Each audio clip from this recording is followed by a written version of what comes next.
Jetzt wieder los hier in Köln. Ne? JazzrockTV ist wieder da mit einer neuen Episode und ich hoffe, ihr freut euch so wie wir. Wie wir. Ah. Herrlich. So geil. Heute geht es um die Welt der Tasten. Deine Welt, ne? Ja, ich versuche da reinzukommen, sagen wir mal so. Es geht um 3 Tastenzauberer, die wir euch heute vorstellen möchten. 2 als CD-Vorschlag sozusagen. Ja. Einen hier live im Interview via Skype.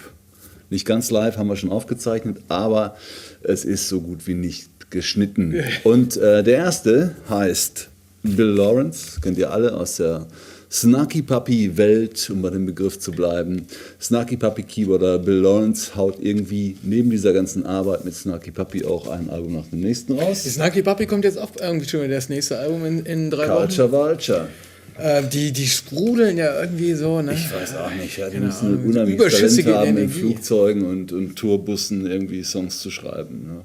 Und Culture ist seit langem mal wieder ein Studioalbum, ein richtiges Studioalbum bei Snarky Puppy, und einer der Musiker sagte dann auch in einem Promo-Video, ja, da werden wir wieder ein bisschen empfindlicher hingucken, was da genau passiert, ne? A little bit more picky, wenn live ist live und dann ist drauf ist gut, ne? Und im Studio kannst du nicht noch ein bisschen oder ein bisschen Phrasierung noch verändern und so, dann wird wieder gequält und gefoltert, ne? Ja. Ja, Bill Lawrence hat sein, ich glaube, es ist das 2. Soloalbum jetzt, ne? Zumindest von dem ich weiß. Ja. After Sun rausgebracht, ist schon eine Weile da. Ja, ein paar Wochen. Ne? Ja, und wir hören am besten gleich mal rein. Ja, und, natürlich. Ja. Nicht in den Titel, der immer gespielt wird, das ist nämlich After Sun, sondern in den Titel Time to Run.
Das sind ja auch hier schon wieder die halbe Snarky Puppy Mannschaft, ne? Ja, zumindest 2, ne? Ja, also der Michael Leake am Bass mit dabei, Robert Spud Searchlight, Seawright an Drums, Moog Bass und Hammond, unglaublich. Ja. Ne? Ja, der arrangiert ja auch viel, ne? Damals beim Family Dinner 2 hatte der Michael ja auch bei irgendeiner Nummer erzählt, dass er sich da so ein bisschen arrangementmäßig die Zähne ausgebissen hat, und dann kam der Spud.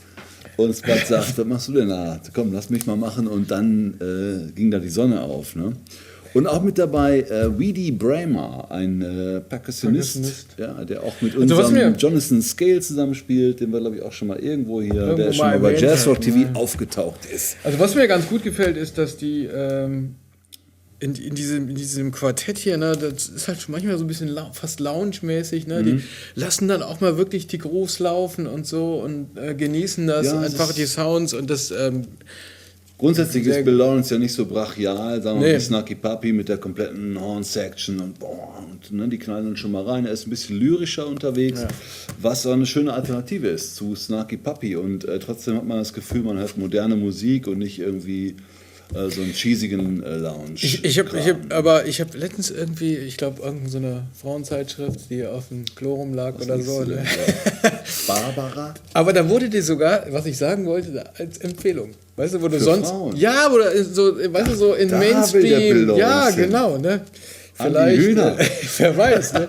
Aber dass so eine Platte da auftaucht, fand ich dann irgendwie interessant, auch cool, weil, irgendwie, sehen, ne? weil normal, weißt du, taucht da irgendwie, weißt du, die letzte irgendwie, ne, Pop-Sensation aus so.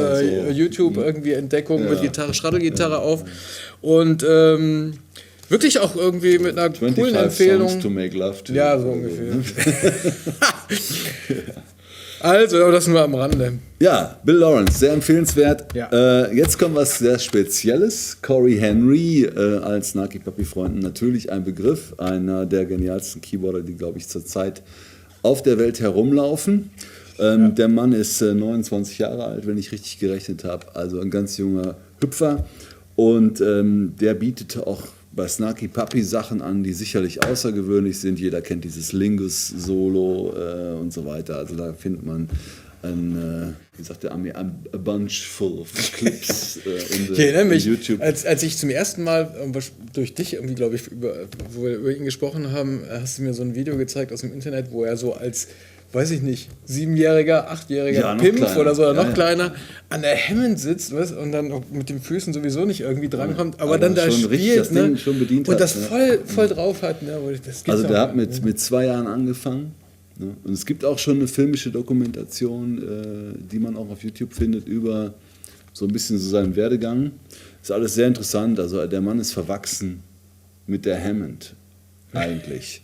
Und es geht natürlich darüber hinaus, er beherrscht natürlich auch die Synthesizer und Klavier und so weiter. Aber hier ist jetzt The Revival. Ich glaube, damit möchte er uns erzählen, dass er eigentlich von der Hammond kommt. Und The Revival, er ist aus Brooklyn, New York, und The Revival wurde auch live in Brooklyn, quasi in seiner Heimatchurch sozusagen, aufgenommen. Und es ist ganz rudimentär, es ist wirklich nur die Hammond. Ab und zu taucht ein Schlagzeuger auf, der an der Seite sitzt und mal mitspielt, aber im Wesentlichen, ein Sänger taucht auch auf, aber im Wesentlichen ist es rudimentär Hammond, auch nicht so gefällig immer an jeder Stelle. Es ist schon Cory Henry, Genius-Kram mit dabei, und aber Leute, wenn ihr irgendwie eine Affinität zur Hammond-Orgel habt oder selber Keyboarder seid, dann gehört das irgendwie ins Plattenregal. Ne? Und ich glaube, wir können ein Video zeigen, ne? Weil nämlich zu der DVD gehört auch zu der CD gehört auch eine DVD. Auch ganz rudimentär aufgenommen, erwartet kein tolles Menü. Zack, DVD rein, ein Track läuft und das ist das ganze Konzert. Also alles irgendwie ein bisschen down to earth und einfach futuristisch. Ne? Aber ich find's hochspannend, und ich glaube, es ist für Cory Henry eine sehr emotionale Sache. Das liest man auch in den Liner Notes, wo er sich bedankt und so bei seinem Großvater. Und das ist so ein bisschen so coming home to the family für ihn. Und von daher ist der Tipp, die einfach mal in Ruhe anzuhören. Ja, das muss man sich auf jeden Fall machen. Wir schauen jetzt mal in einen Clip aus der DVD rein. Genau, was haben wir gesagt? Wir nehmen mal Giant Steps, weil das ein Titel ist, den wir alle kennen, von John Coltrane, und den er auf sehr außergewöhnliche Weise darbietet. Viel Spaß.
Die Hammond-Vollpackung voller Hammond-Emotionen. So, und jetzt kommen wir zu einem, den wir hier auch schon gehabt haben. Im Jahr 2012. Ed Roth haben wir hier vorgestellt mit seinem Debüt-Solo-Album. Ein Keyboarder, auch Hammond, Fender Rhodes-Spieler aus Kalifornien. Und den haben wir damals, sind wir so auf den gekommen, über die Bombastic Meat Bats, die wir hier ja mit den 2 Platten vorgestellt haben. Eine Hammer-Fusion-Truppe. Und dann kam seine Soloplatte raus und dann haben wir natürlich auch mal so geguckt, ne, was kommt da noch, kommt da noch mehr? Ne? Alle warten auf das 3. Album von den Meat Bats. Und dann kam irgendwie nichts. Und jetzt hat er gerade seine neue Soloplatte veröffentlicht. Und die haben wir vorab bekommen. Die ist jetzt gerade rausgekommen. Die heißt MAD BEATNIK. Genau, MAD BEATNIK. Ein bisschen verwandt, ne? Ein bisschen, ja. Jetzt, ja, wer weiß, was da in den Köpfen so vorgeht. Bisschen, ne? Ja. So, und dann haben wir einfach mal irgendwie da Kontakt aufgenommen, als wir gesehen haben, so, da kommt jetzt die neue Platte.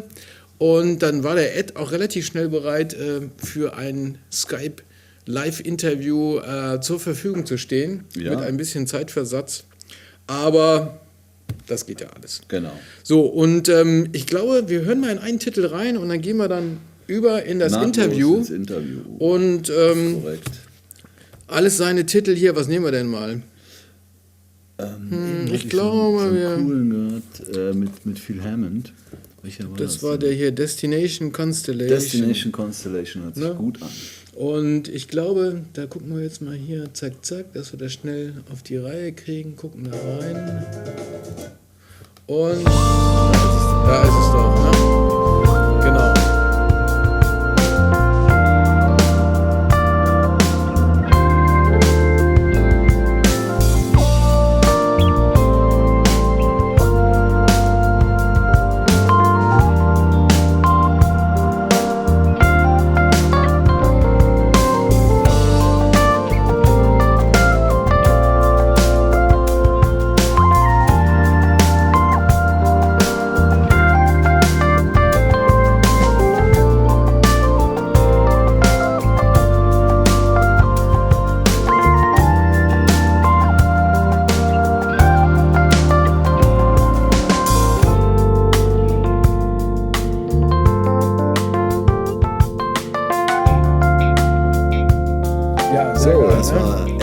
Von seiner zarten Seite, mal so gesagt. Und jetzt kommt MAD BEATNIK hinterher.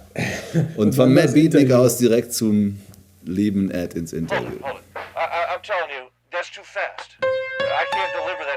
Ihr müsst ja gleich darauf achten, das kommt im Interview. Was ist das?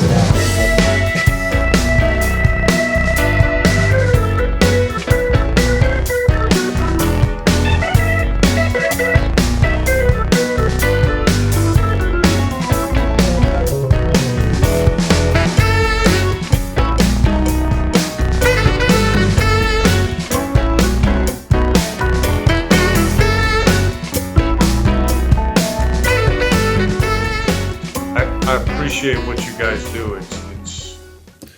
Thank you, and we appreciate what you are doing. You know, to deliver such great music to us. We introduced you in the show a couple of years ago with your summertime recording, and that's how we came up to you. And now we're glad that we have a complete CD called MAD BEATNIK from you here on our desk, and we listened to it, and it sounds really great. Thank you. So this is your second CD or your second album with your own stuff, and the other one, your first album was in 2012, and this one, it will be, as far as I understood, it will be released in 1st of April. Is that correct? Right. Yeah. Okay. Good. I'm sorry, go ahead. I just wanted to ask, this is, 4 years, and it's all your original music. So is this kind of, what you developed, from in these 4 years, or it's something that you developed on, shorter term up to the release, or how did you develop the songs and the album? You know, definitely a shorter term. I'm involved in a bunch of different projects. I had so you know how the music business works. It's kind of strange and quirky, and a lot of luck and good and bad involved. And I had some kind of weird luck before. I had the first time around, I think the only avenue, fusion at that point was like a dirty word, and it was the new age period. And I was doing some studio work for a guy that worked for Michael Jackson. Not going to say his name, but one of those deals where things got kind of weird in the end, and you know, basically, how do I put it? I got thrown under the bus by my manager at the time. He set a very bad deal with him, so that he was going to own everything, I would own nothing. In retrospect, I probably should have taken it, but so that was one, and then another one was a gentleman that started his own label. He saw the potential for the internet, and about halfway through doing it, he went, you know, Ed, I'm going to get back into raising racehorses. Sorry about that. Thank you for that. So I kind of took a break from that, and you know, I have this project with Chad Smith from Chili Peppers, who's also playing drums on this record. Yeah. And it's got a ridiculous name, but it's a great band, the Bombastic Meatbacks. You know, we are waiting for the third album. You know, we need to talk about this later. You know, we are waiting for the third album, but continue. So I got it heavy in that. There's another thing I do with Danny Serafin and Bill Champlin from Chicago. And a lot of things kept me busy, but I was writing all the time. And, you know, I culled through the tunes. You write, people like to talk about, well, in this particular song, I was thinking about this, and I was meaning that. For me, it's like you sit down at the piano, and what comes out is what comes out. If you're not trying to copy something, it's just what comes out. And these tunes, I had some family things I was dealing with, and I was back at my parents' old house trying to get that ready for sale. And I wrote a lot of these songs on a Fender Rhodes in the basement of this place with no, you know, there's no loop. A lot of people will put up a drum groove or a loop. I just wrote, and this is what came out. So there were probably like 35 songs or something that maybe I picked from that choose these. Great. So you're a big fan of vintage instruments, of real instruments, let's say. This way, yeah. So you prefer Fender Rhodes? Yeah, I see them there, the new stuff. But you're a fan of vintage keyboards. What do you think is the difference of a real Mini Moog or real Fender Rhodes from any virtual instrument? Is it the feeling that you have when you sit in front of it? Or is it really the sound? It's really the sound. I mean, sometimes it doesn't translate in a recording. And I know people go, oh, you know, I've got my virtual Rhodes and it sounds just like a Rhodes. It doesn't. If you put them next to one another, it's very close, but they just don't have it. It's like a robot and a human. You know, the old instruments, I mean, a Fender Rhodes, it's a mechanical instrument. There's pickups on it like a guitar, but it's a mechanical instrument. A Wurlitzer, same thing. A clavinet, same thing. Hammond organ has different tone wheel generators for almost every note. And the analog stuff, like the synths, nothing's perfect. And I think that's part of it. But I can tell you, when people go to mix a track, I do a lot of session work. And they always remark, you don't have to push something to be heard. You know, it just, it's a three-dimensional thing. Maybe that's the best way to put it. The old instruments have a third dimension. It's a statue. Samples, it's like looking at a piece of paper.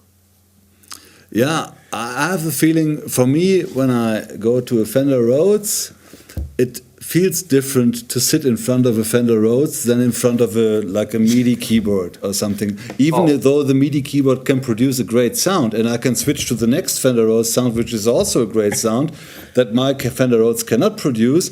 But the original Fender Rhodes has something to it to sit in front of this black thing, and that's a response. I know that the A2 is a little, clings a little and stuff. So this, for me, it's also a feeling, not only the sound. Oh yeah, I mean that's part of it with everything. It's like, how do I put it politely? When you got date night, you don't just head straight for the bedroom. There's a little warm up. There's the dinner. There's the candles. There's the Marvin Gaye. I mean, with on a keyboard, you're looking at it. You're in the '70s. Mm-hmm. And like you're saying, it's a process. It's not perfect. The sustain pedal squeaks. Right. You're sitting in front of a big wood box that looks like it's, out of a time machine. Yeah. Coming back to the album, so as you said, you developed your songs, and something I really like, and I think you explained it in the notes, that you really wanted to develop songs as you explained, and then you picked all these musicians around you, and what comes first? Thinking about I want to do it in this organic way, using real instruments, or was that right from the beginning, or at the later stage of producing the album? I love some of the new technology, but it's using it so it's interesting. To me, it's weird loops and things that are not meant to be an instrument. In other words, if I'm going to have a drum loop on it, it's not going to sound like drums. It's only a placeholder when you're writing the song, and then you replace it with the real guys. There's just... I'm fortunate to know some great musicians who lift things up with the spirit that they play with. Chad Smith is definitely one of those guys. And, everybody on this, the bass players, some of it I left synth bass because of the certain tone, but, James Manning and Andrew Ford played bass. They just have a thing they add to what you bring. Everybody did. The guitar players, Linda Taylor, Joe Calderon. Obviously, Tom Scott on sax does a special thing, and Mitch Manker put some horns down. Rock Dedrick, wonderful percussionist. And then I've got speaking of date night, I've got the, as Chad calls it, the panty dropper on the record, the one vocal that my friend Tony Grant sang on. So, you're lucky when you have the right guys, then it makes sense to go crazy organic. When you have the wrong guys, you better play all that shit yourself. Yeah. And how did, especially, as you mentioned, you had Tom Scott, for, I think, featuring for three tracks, that correct? So how did that, connection happen? Honestly, I wanted to have a buddy of mine named Jimmy Roberts play sax. And Jim at the label said, I've got a friend who's really close to Tom Scott. I was like, oh, great. I mean, I listened to some of that music growing up. I thought, that's cool. And also there was going to be a cover of the Sanford & Son theme on this, which I don't know if you guys got that over there. Do you remember that show? I think it was not popular over here. Yeah, it was very how shall I put it, from the hood. It was a Quincy Jones song. It's crazy funky. And Tom played on the show regularly, so Jim thought, oh, if you're going to do that, let's get Tom in there. But then because of a story that probably I shouldn't tell over the net, the song wound up not being on. Let's just say that the only remains of that song on the session are Tom's little voiceover at the front of Mad Beatnik. You hear the record, hear a voice that's too fast. Yeah. That was yeah. Okay, cool. That's cool. I read in your bio that you're, I don't know if you're born in Brazil, but you have Brazilian heritage. Yeah, and, I'm not born. I'm sorry, go ahead. No, you go ahead. You're not born, but you listened kind of quietly under your blankets to other music than your parents would listen to, like Brazilian music, like samba or something, or classical music. How come that a Brazilian is not playing samba? It's, how do I put it? When I grew up, you never want to do what your parents do. When you're a little kid, you're like, oh, my dad's the coolest. I want to be just like him. And then you get older and you want to, you got to have your own identity. Sure. So I would listen to the radio. They only wanted, we were like a non-TV house. You could watch TV a little bit. Like, there were no pop culture, which, looking back now in retrospect, they were pretty smart. Yeah. But at that time, I would listen to the radio, and the local station was Howard University. I would put on headphones when they went to sleep, and I would sneak it in. I didn't even know what I was listening to, but I loved it immediately. And that's really stuck with me. I mean, Howard played the coolest stuff, everything from Miles Davis to Brothers Johnson, to Fusion, Grover Washington. I mean, it was all over the map, but it was all good. And I just fell in love with it. As far as playing samba, my cousin is a producer in Brazil, and they call it MP, I think it's MPE, Musical Popular Brazil, MPB, and he does everything but that too, which is funny. He's now coming back to it. But I just think when you're a kid, I guess you rebel. He's done actually really well. He goes by Jesus Sanchez. Yeah, that's his professional name. But I love that music. That's the funny thing. When I first came to LA and I was scuffling looking for a gig, I played with a guy named Lula. Everybody passes through the Lula chain. When you play, I think the interesting thing about music and why people become leaders and solo artists is always funny. Because when you're first coming up, nobody wants to be the leader. The leader's the guy that's got to have the van hauling the stuff. He's got to deal with the bookings and the business people. Right. He's got the worst job. So what you want to do is just have the fun part of playing, which is just getting the call, roll up to the gig, get done with the gig, drink, eat. Whatever hunting you're doing is what you want to do. So suddenly you get to a point as a sideman and you go, wow, I've been doing this for a long time. And those guys that are in bands, they're living up the hill and they're rolling in Bentleys. And I'm in my Chevy and I'm down in Burbank and I'm going, maybe I should get a couple times. So that's where the turn, everybody, it's different. Yeah, and you also did a lot of film scores, and you did lots of music for video games. And what is it? There must be a different approach to compose something for a movie or something for a video game than to do your own music. How is the balance? A lot of the stuff that I did was on sessions for another producer, where they're writing. But when I did write, what becomes completely different is you're trying to figure out what they want when they don't know what they want. In films, they usually have a temp score. Mm-hmm. And the reality is they're in love with that temp score. Yeah. Whatever it is, it's a song they don't want to pay for. But they want something that sounds just like it. So you have things happen like Ghostbusters, for example. Mm-hmm. Where poor Ray Parker was boxed into a corner and said, we want this Huey Lewis song. This is the temp score. And probably whatever he turned into them, they said, nah, that's not it. Listen to this again. So it's that fine line where you're trying to capture the vibe of something else without stealing it. Mm-hmm. I think there's some people that set about to do it the wrong way. I'm not going to name any names. I know guys that when they write songs, they pick a model. They say, oh, I'm going to write something like this. And they look at the song and they break it down and they wind up stealing a lot of it. I don't judge anyone for trying to make a living in this horrible business, but to me, that's not the way to do it. Mm-hmm.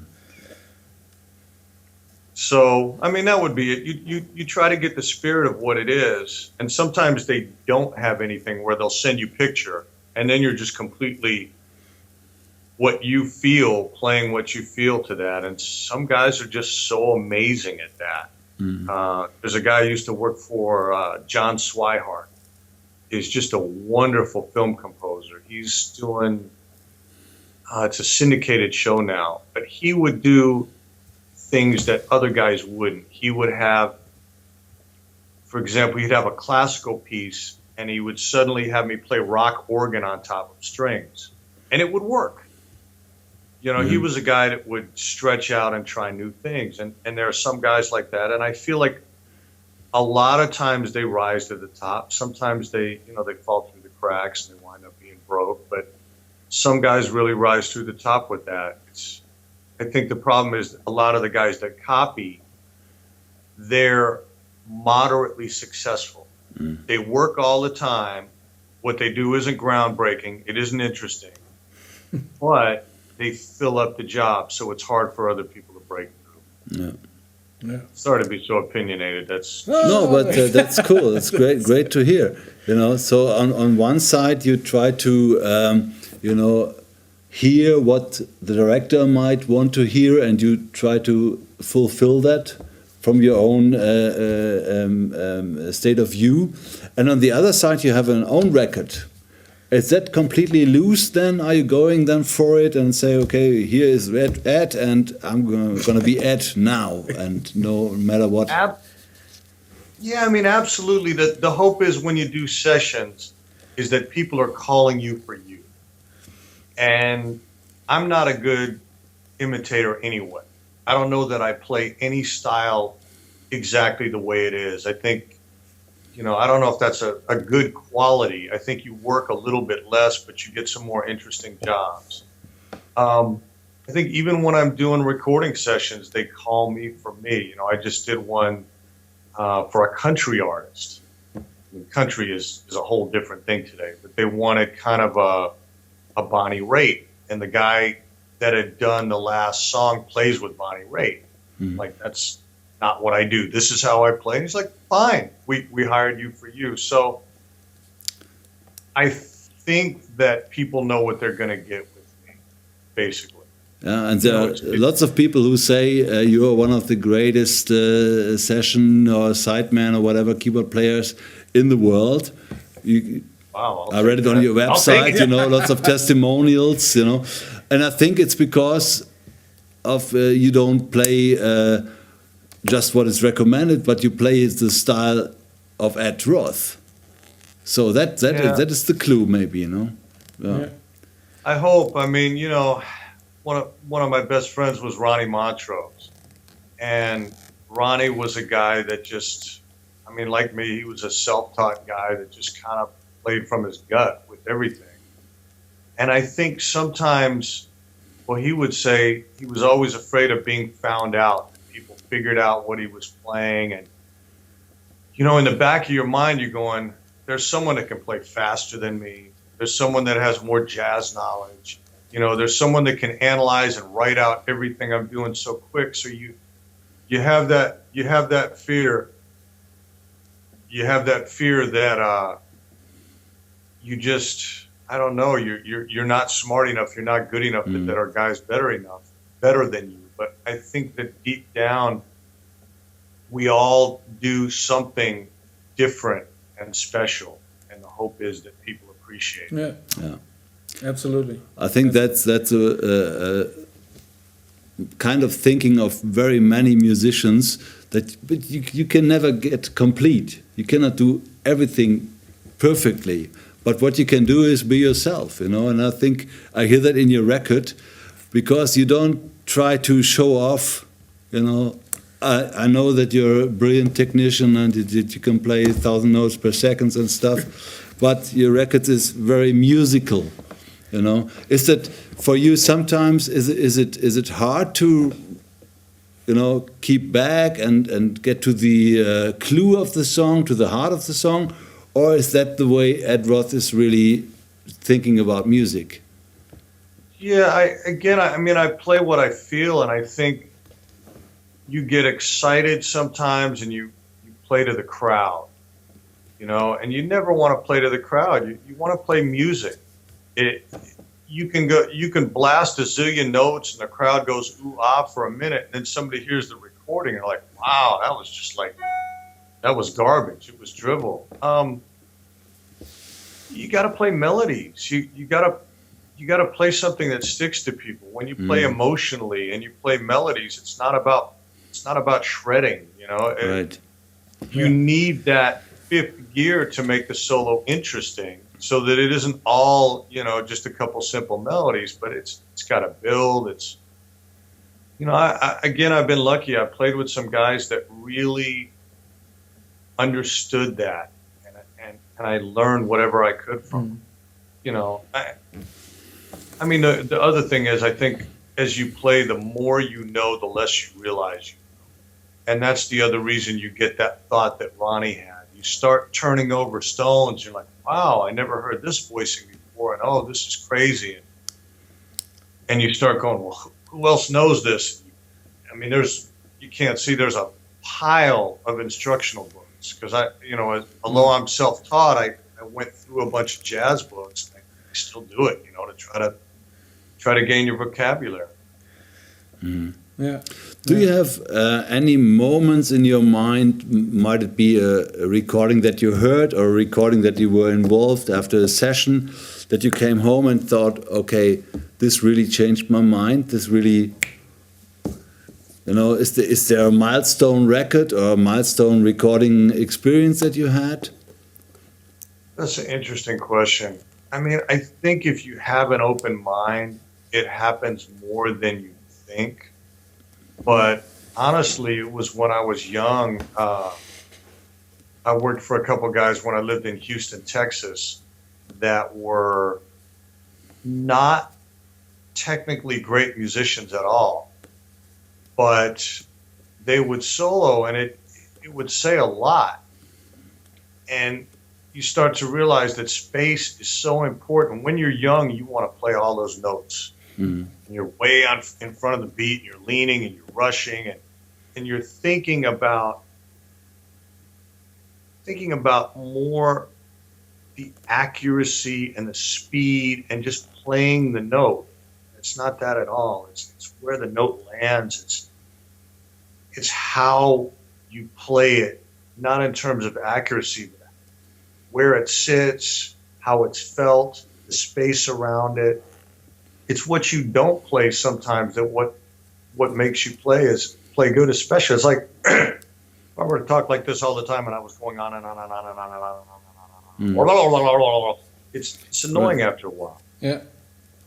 There's got to be space, but there were a couple guys in Houston, and you know, I played some of the rough R&B clubs, and they're very, how do I put it? They're very open-minded if you can play. You know, you can go in some of the rough neighborhoods. I played down in South Central. I used to do a straight-ahead jazz gig in East LA, which is totally Latino, and it was a crazy bar. It was like a punk bar on other nights. There would be a fight every night, and somehow we played straight-ahead jazz. If you can reach those kind of people, you're doing something special. A lot of times, you know, most people don't know what good or bad music is in that sense. They don't know if a guy's a technically great guy or not. And they might be impressed by a guy that does like a circus trick playing a lot of notes, but to really move somebody, take something different, take something special.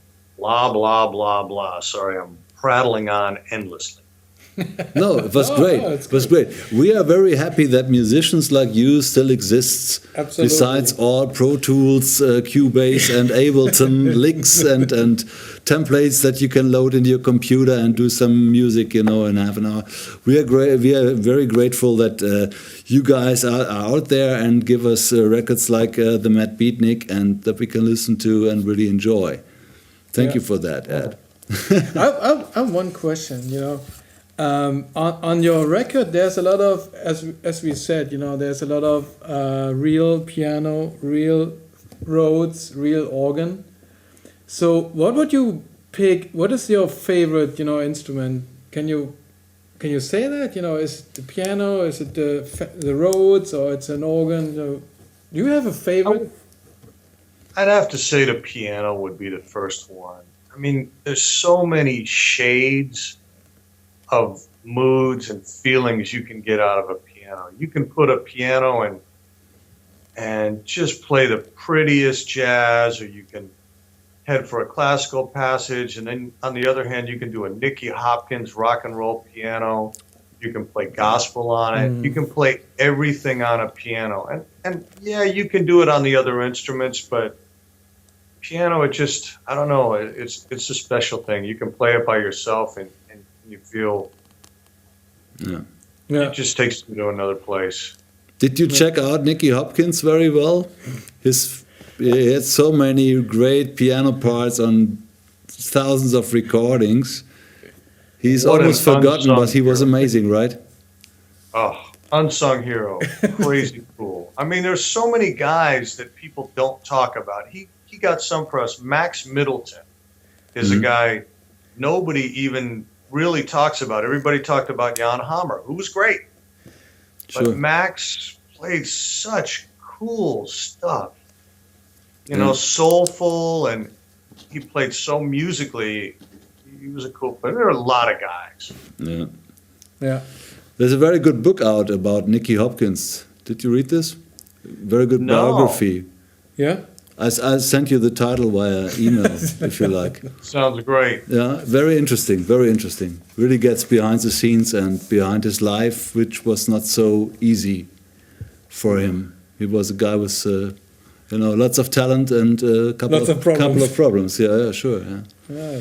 He sure was. What a great player. I mean, that's that signature parts thing. He would play these parts that maybe weren't exactly what someone expected, and they're so critical to the songs being hits. People don't talk about them, but they take the songs to a different place. They put it in a different spot. What was his name? Billy Powell from Skinner. You know, imagine Leonard Skinner without that crazy boogie woogie and sometimes almost classical piano playing. Yeah. It made them. It took them away from being the Outlaws or Molly Hatchet or any of those groups. Right. They're a whole nother thing because of that guy. Similar thing maybe with Bill Payne from Little Feat. Oh, yeah. Yeah. Absolutely. Great piano player, accordion, organ, and he really gave Little Feat this special kind of sound. You know, this what is the name of this Caribbean feel, this, I just forgot the right word. Yeah, very cool. Yeah. Cool, excellent. So this album is coming 1st of April, right? Absolutely. Will there be a tour with it? Yeah, that will be the question. Is the touring? You're playing with the guys, from the album or something like that? I've got a record release on the 5th at my home away from home, the Baked Potato in LA. Okay. And we're going to take it from there. I mean, now I'm guessing when the easiest thing for me is when I'm doing some of these. I do a couple different all-star things. I do the thing with Danny and Bill from Chicago, and sometimes I do a thing with Robbie Krieger, and Danny does that. Robbie Krieger from The Doors. And I'll try to set up being the opener on that. And I'll probably book some dates on my own. It's just, first you got to get the airplay. Once you get the airplay, then you can make the next one.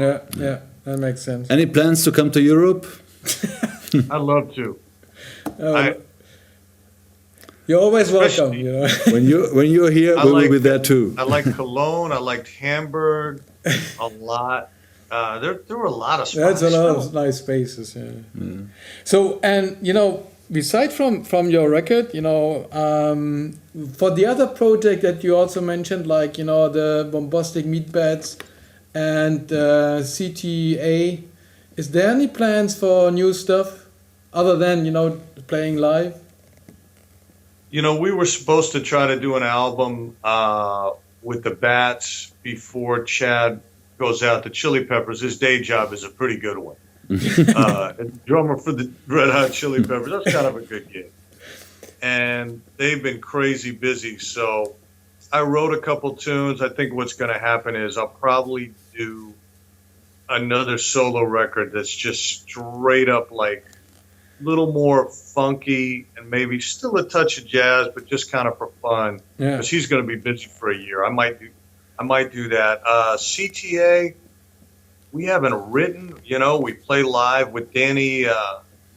Danny getting into the Hall of Fame. It's going to be going back to the Chicago team. So I have another project with a singer that's she's just crazy good. It's Jim at the label was saying it was reminding him of Brand New Heavies. To me, she's more of like a Erykah Badu meets a straight ahead jazz singer. Okay, Wonderful singer.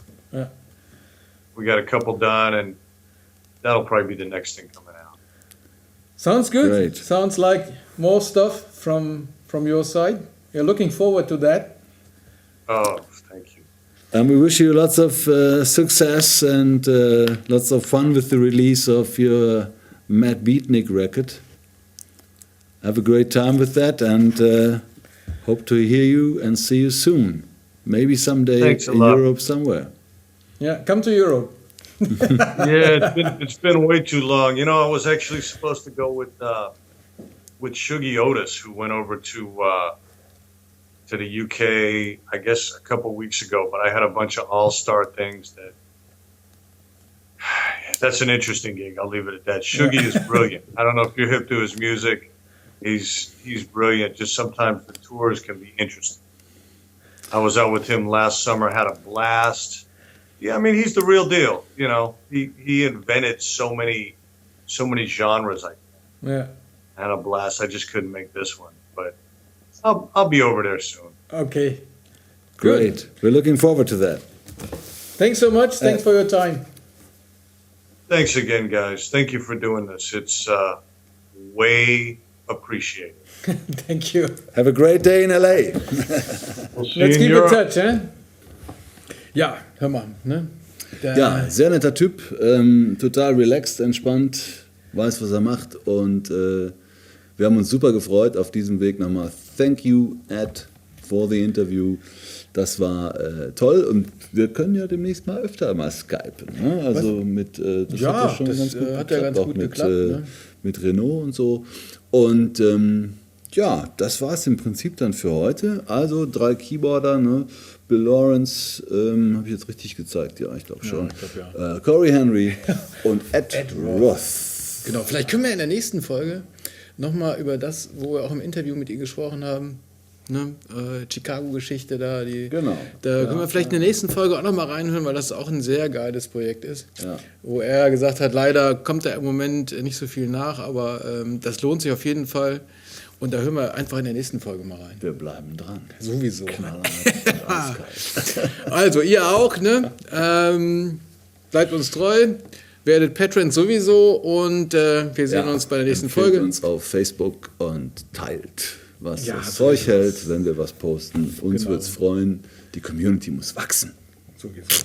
Ne? So sieht's aus. So, jetzt hören wir noch ein bisschen in Ed Roth zum Ausklang, während ihr die Platten alle bestellt, downloadet oder wie auch immer. Viel Spaß. Bis zum nächsten Mal.